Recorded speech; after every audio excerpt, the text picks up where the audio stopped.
don't be afraid. Okay? And then Jesus says, don't doubt my words. This is this crazy story. Sends the disciples other side of the lake. Jesus decides, I'll catch up by walking on the water. He starts walking on the water, scares them half to death. They're astonished and shocked. And then Peter does what? I'm going to come to you. And he steps out, starts walking, and then he does what? It says he takes his eyes off Jesus, sees the waves, starts to sink, and Jesus saves him. It says, don't doubt my words.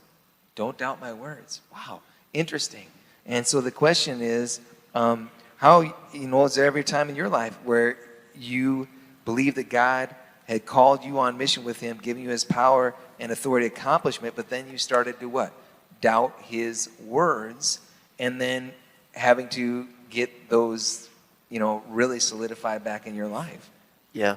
There's a specific time, it would be about 5 years ago now, where I was leading a nonprofit ministry. So I'm doing ministry.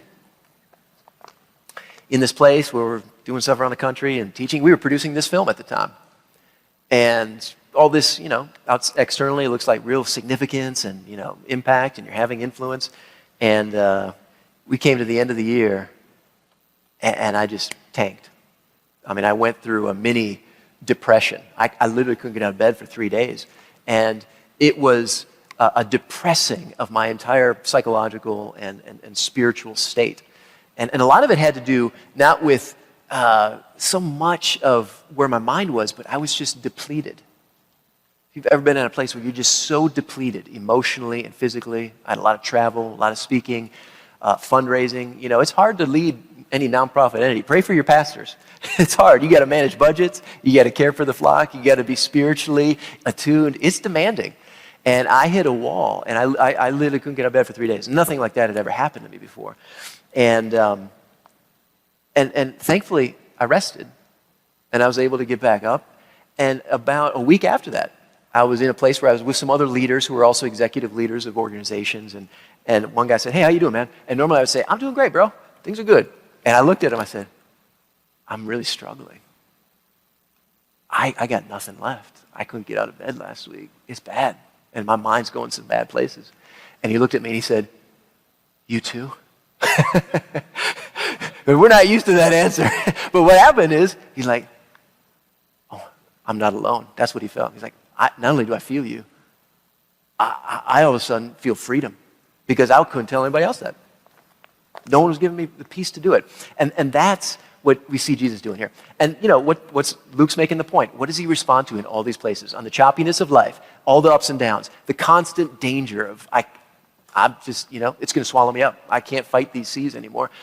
He's saying, don't be afraid. Do not be afraid.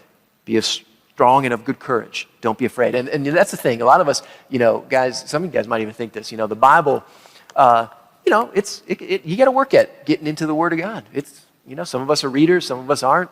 It's a thick book that covers a lot of ground, literally thousands of years. It's eternal truths. It's some hard stuff. But we kind of grow up with this idea that the Bible's this code. It's like this code of conduct. It's these rules I need to live life by and abide by.